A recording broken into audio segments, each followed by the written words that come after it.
everyone, it's Steve Williams here from Clean Solar Solutions. I was researching one subject for a YouTube video, and I actually came across a second subject which was related to the first, but I felt was more urgent.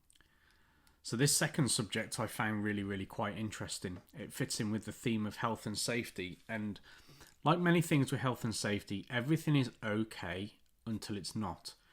And so when it goes wrong, it tends to go spectacularly wrong, especially with the work that we do. We're working at height, we're dealing with electricity.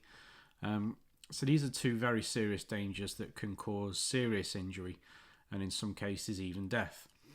So I was researching, as I say, one subject which will be the subject of another video to do with access and training when it comes to roof work. I was researching this subject of access and training specifically for America. So I was looking at lots of OSHA guidelines, and I came across some interesting OSHA information. So recently, within the last month, a solar installation company has been fined. They've been fined by OSHA for 5 different violations of OSHA regulations. So I thought it'd just be interesting to go through these together. So we can, as we go through the various stages, I can probably deduce what happened by the violations that the company was told that they violated, what rules they told they were violated, and also the level of fines that they received. So we'll start at the beginning. The company, as we say, had 5 fines. The first fine was in violation of 342 Section A. So that's OSHA 342 Section A. So I'll just read it to you.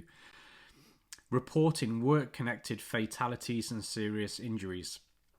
Every employer shall report immediately to the Division of Occupational Safety and Health any serious injury or illness or death of an employee occurring in a place of employment or in connection with any employment. The report should be made by the telephone or through a specified online mechanism established by the division for this purpose. Until the division has made such a mechanism available, the report may be made by telephone or email. Immediately means as soon as practically possible, but not longer than 8 hours after the employer knows, or with diligent inquiry would have known of the death or serious injury or illness. If the employer can demonstrate that exigent circumstances exist, the time frame for the report may be made no longer than 24 hours after the incident. Serious injury or illness is defined in Section 330H, Title 8, California Administrative Code. So it is worth mentioning at this point that this was a California-based solar installation company. So from this first violation, we can see that they did not report the incident either in time or at all. So if we assume that they didn't report the incident at all, it would have been the employee that actually went to OSHA to inform them of the incident. And if it was an incident that the employer did report, then it shows how seriously OSHA take these sorts of incidents, because they say that there's an 8-hour time frame for this to be done. So that's the first violation. So the second violation is OSHA 1509, Injury and Illness Prevention Program. And it's specifically 1509 Section B. So Section B reads, every employer shall adopt a written code of safe practices which relates to the employer's operations. The code shall contain language equivalent to the relevant parts of Plate A3 of the appendix. I'm not going to go into A3, it's quite a lengthy appendix. Maybe one that you could do some research on your own. So that's Plate A3 of the appendix. But the point the company was violated for is that they evidently did not have a written code of safe practices relating to their operations. So if you're an employer, be that of 1 people, 10 people, 100 people, you should have in place a written code of safe practices. And this code of safe practices needs to be posted at a conspicuous location at a job site or given to every employee within your company. The next violation was OSHA 3203, Section A, number 7. So if we go to Section A, number 7, specifically, this employer failed to provide training and instruction. And that is made up section 7 of 4 or 5 different points. So an employee, or an employer rather, has the responsibility to provide training and instruction when the program is first established.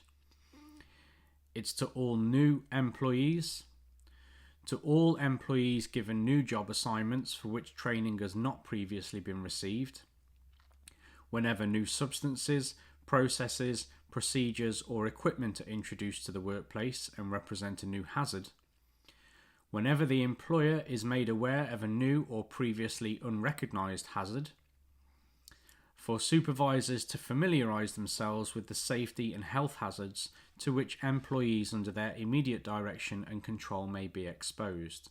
So let's just recap some of this then. So according to OSHA 3203A7, an employer has the responsibility to provide training and instruction to their employees when the program is first established. So when you have a new segment of your business arise, if you're a window cleaner, for example, going into solar panel cleaning, well, as the business owner, as the employer, you have the responsibility to train your employees in the new section of that business, which is specifically solar panel cleaning. Section B, you have the responsibility to train all new employees.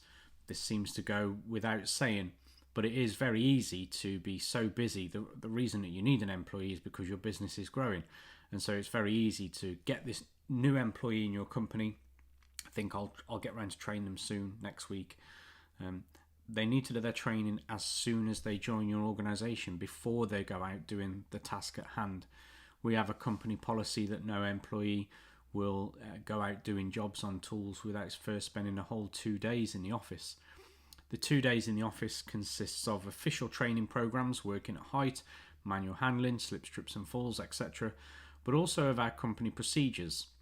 We made them read our risk assessment and method statement, and many other forms of documentation that we have in relation to the company. Even though that doesn't, or some of it doesn't specifically apply to their job role, it's still important that they understand how we as a company organise ourselves, that they understand the hierarchy and the organisational chart, who's who and what's their role, and also they have the opportunity then to deal with management on one of those training days, day 1 or day 2, and they can ask any questions that they have about their job role, about the health and safety, or about anything to do with the documentation. Moving back to the OSHA guidelines section C. To all employees given new job assignments for which training has not previously been received. So again, I come back to this analogy of a window cleaner or window cleaning company looking to add solar panel cleaning or gutter cleaning onto their list of services. This again is reinforcing that you're giving your employee a new job assignment. Therefore, you have the responsibility to make sure that they're trained specifically for that new assignment. Section D. Whenever new substances, processes, procedures or equipment are introduced to the workplace and represent a new hazard. So, in the case of window cleaning, many of the pieces of equipment that are used are the same for manual solar panel cleaning as they are for window cleaning. However, no window is going to electrocute you, so there is a new hazard. The electrocution risks that solar panels present need to be addressed. So therefore you have a new process in place. So as an employer, you have the responsibility to train your new employees to make them aware of the electrocution risk and how they're going to negate that risk. It may be also that you're going to start working at height, which will be the subject of a different video in this series. Working at height covers many different forms, covers many different subjects, but continuing our illustration of the window cleaner going into solar panel cleaning, if you have a water-fed pole system, very likely that the majority of your work would have been done from ground level. Extend your pole, clean the windows from ground level, and away you go. But in the case of lots of American homes, access to roof is needed, or access to the roof level. It may be that the pitch of the roof is quite shallow, and therefore you'll need to get higher in order to access the solar panels. So as I say, the access in itself will be the subject of another video, but we do need to make sure that our employees are aware of these new hazards, especially of working at height. Section F, for supervisors to familiarise themselves with the safety and health hazards to which employees under their immediate direction and control may be exposed. So if you have a foreman or if you're a manager, then you need to make sure that these individuals have specific training so that they are able to care for the people underneath them, the people working underneath them. So it's not physically, it's in a hierarchy. You just need to make sure that your managers, your supervisors are trained so that they know how to look after the people sitting under their control. So several points there that we don't know which one specifically this company failed to go with, but the overall theme of this is to make sure that correct training and instruction is given whenever there's a task at hand. With solar panel cleaning specifically, there's limited solar panel cleaning training information out there, but it is now available, and therefore it is then a responsibility of the employer to make sure that if a training program is available, that their employee takes part in that training.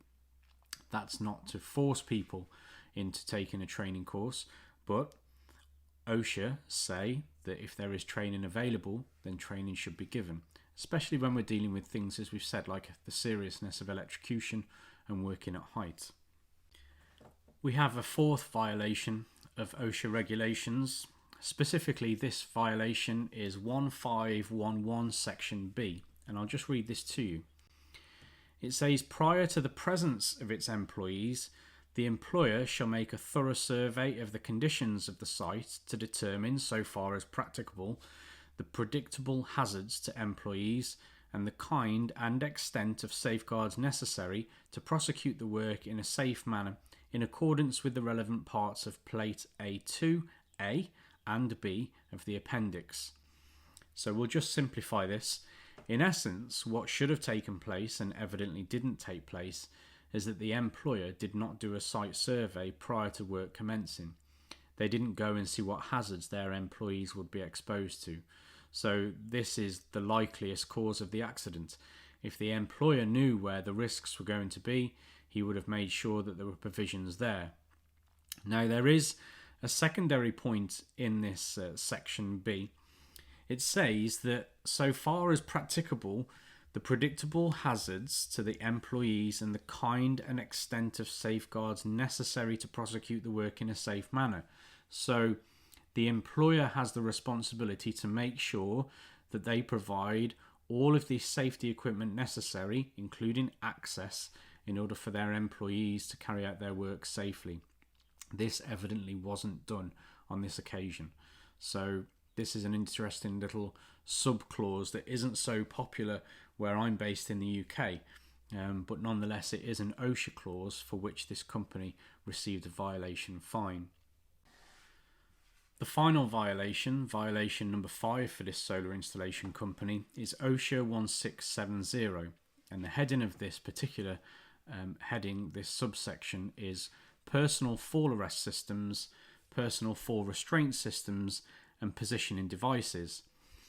Now, I've viewed many photographs and videos of solar panel cleaners working across California, particularly because that's where the bulk of the solar is, but across the states of America, and I very, very rarely see anyone with a safety harness on, and this is a concern to me. We're very used to wearing safety harnesses here in the UK. It's an essential part of our PPE. I've even seen a photograph where a Californian-based solar panel cleaner had a harness on at roof level, but no lanyard. So what was he going to attach himself to? So knowing the correct equipment is one thing, but knowing how to use that equipment is something else, and actually using it is even more essential. It's not there just to look pretty in. So let me just read what it says in this section A. So that's 1670 section A. Approved personal fall arrest, personal fall restraint or positioning systems shall be worn by those employees whose work exposes them to falling in excess of 7.5 feet from the perimeter of a structure, unprotected sides and edges, leading edges, through shaftways and openings, sloped roof surfaces steeper than 7 in 12, or other sloped surfaces steeper than 40 degrees, not otherwise adequately protected under the provision of these orders. Note 1. Requirements relating to fall protection for employees working in elevated locations on poles, towers and other structures are provided in section 2940.6b and c of the High Voltage Electrical Safety Orders. Section 2. Requirements relating to fall protection for employees working on poles, towers or similar structures are provided in section 8615G of the Telecommunications Safety Orders. Section 3. Requirements relating to fall protection for employees working in roofing operations are provided in section 1730 of the Construction Safety Orders. So what can we glean that this solar company did not do? Well, it would appear that they did not provide their employees with safety harnesses, or if they did provide them with the safety harnesses on this particular job, they didn't concern themselves with how the work would take place safely. So from a combination of all these different violations, we can see that the employer didn't go and do a site survey. As a result of that, they didn't issue their employees with the correct PPE, i.e. fall arrest equipment. And by the nature of this, it's highly likely that as a result of these lack of planning and safety precautions, the employee fell from height and created a serious enough injury so that the emergency services were needed to be called. As well as this, the employer did not report this to OSHA, or did not report it within the 8-hour time frame. So what do you think this cost the company? 5 different violations. What do you think the total cost was? Well, let's go through these violations one by one again. So the first violation was violation 342A, failure to report an accident. That's a $5,000 fine, straight off. A violation of 1509B, the one where it said that every employer needed a written code of practice, that fine, $560. Violation 3203A7, failure to provide training and instruction, a crucial one. For this, they were fined $10,125. Because they didn't put their employees on the correct training program, or any training program, they sent their employees out to carry out works for which they were not trained, and that cost that company $10,125. Violation of 1511B. The employer was to make a thorough survey of the condition of the site, and as we've discussed, they failed to do so. That particular violation cost them another $10,125. And then the final violation of 1670A, the failure to provide their employees with adequate personal fall arrest or fall prevention systems, i.e. likely harnesses, cost that company $15,750. The fine total for these 5 violations, $41,560. Now I ask anyone, and I ask myself, this is a reminder for me as much as it's a reminder to everyone else, could your business take a fine of $41,560? Maybe some of them could, but for a lot of people that would finish them. So what can we glean from this then? Well, several things really are what I've managed to take away from this example. The first one is that health and safety people are looking at solar companies. The second one, accidents happen within solar. Within our industry, yes, it was an installation injury. However, these injuries can easily be replicated across solar panel cleaning too. And so it is easy when you're working at height and dealing with electricity to make the wrong move and you injure yourself. The third thing that I glean from it is to make sure that all of the paperwork element of the business is done. Now, this is something for which some business owners they're not kitted out for this. They hate the paperwork side of the business. They're very good on tools, they're very good at cleaning, they're very good at going around on the roofs, but the paperwork, they just can't be bothered, or it's just not their forte. If this is you, there are people out there, health and safety consultants, health and safety organisations that can assist you in making sure that you put the correct documentation in place.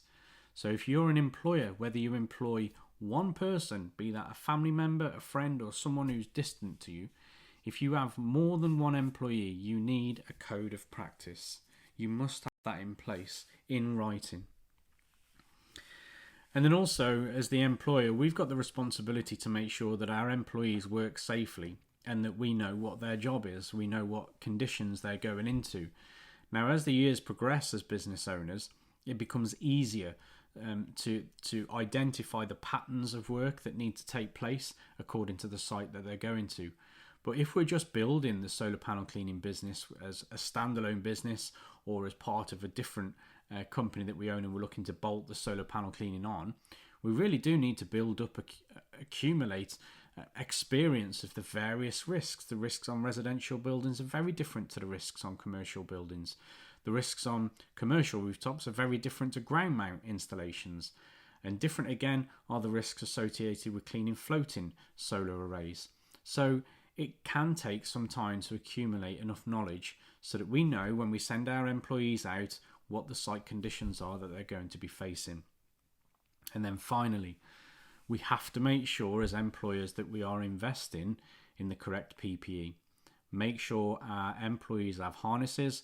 Make sure those harnesses are durable, of a good quality. They should be checked. Maintenance logs of checks should be kept. And we should be changing these harnesses and lanyards in line with the manufacturer's guidelines. So it's a serious subject. There's much to go through. Maybe it'd be an idea to watch this video again from the start if we're a business owner or an employer, to make sure that we do understand each of these OSHA violations for which this solar company was fined. There's an awful lot of OSHA that doesn't apply to our industry at all. So I'm going to try and pick up cases like this, and I'm under no illusions that we will notice a pattern. The same violations will begin to happen. And usually when a ratio appears, it tends to continue. And so the violations that the solar installers are getting fines for are the likeliest sorts of violations that we as solar panel cleaners are going to get fines for if we violate them, because our works are relatively similar. So I'd encourage everyone just to, I'll give you these numbers again. So it's OSHA 342 Section A, for which the company received a $5,000 fine. Violation of 1509 Section B. This is the Code of Practice one. That was a $560 fine. Violation of 3203A Section 7. Failure to provide training and instruction. $10,125 fine. Violation of 1511B. Every employer to make sure that they carry out a thorough survey of the condition of the site so that they know how their employees will carry out the work safely. $10,125 fine. And then finally, violation of 1670A. This was the point about personal fall arrest systems, for which they were fined £15,750. So before we wrap up, let's just think about a typical residential solar panel clean that we could do. If we're an employer, we need to make sure that when we arrive on site, we walk the property to make sure that we identify any hazards that our employees may be exposed to. We can then have a discussion. John, this and this are the hazards. Watch yourself there. That looks particularly dodgy ground, or that looks a particularly steep part of the roof, whatever it be. And then prior to this, we've already got our written code of practice. A copy of this can be in the van. We keep copies of documentation in our works vehicle all the time. We've got a folder, sits in every vehicle, and in there is the company documentation. In UK, we don't have a written code of practice. We have a health and safety manual, but that sits in each van. Training and instruction. Training and instruction is relatively new for the solar panel clean industry. It's a hot subject right now. There is a solar panel cleaning training course available. I'll put the link below. This is available in several different countries and in 2 languages currently, but it will be rolled out. So if you find that you're in a country and you come across this video and you need solar panel cleaning, please leave a comment and we will endeavour to come back to you about that. And then finally, to make sure that we're wearing the correct PPE. So do you need a harness if you're going to be working at height on a residential property? Well, Let's just read again that section 1670, section A. And it says, approved personal fall arrest, personal fall restraint or positioning systems shall be worn by those employees whose work exposes them to falls in excess of 7.5 feet. That's just above a door frame. So if you're working at single story level or above, if you have employees doing that, you need to make sure that you have appropriate PPE in place for them. Now, in residential properties, it's highly likely they're not going to have a man-safe line installed. I don't know any house that's got a man-safe line installed. So what are you going to attach your harness and your lanyard to? Well, this will be the subject of another video. Does it even need to get to the point where we're wearing harnesses and lanyards looking for something to clip onto or something to loop ourselves around? Or is there a different way, a safer way of cleaning solar panels without physically getting on the roof? That will be the subject of another video. But we all do well to remember that where the work exposes our employees to fall in excess of 7.5 feet, that's like a basketball player, 7.5 feet from the perimeter of a structure, unprotected sides and edges, leading edges, etc. So that's your height limit. 7.5 foot is all it is. If you're going over 7.5 foot, you need to think about how you're going to safely work at height. And that's even more complicated on residential solar panel cleaning because there's nowhere often to clip a man-safe line to or clip your harness or your lanyard to. So it really does require more thought than maybe people initially think for a residential solar panel cleaning.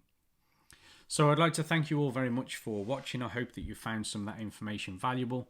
If you have any questions, please feel free to contact me. Thank you for watching. Work safe.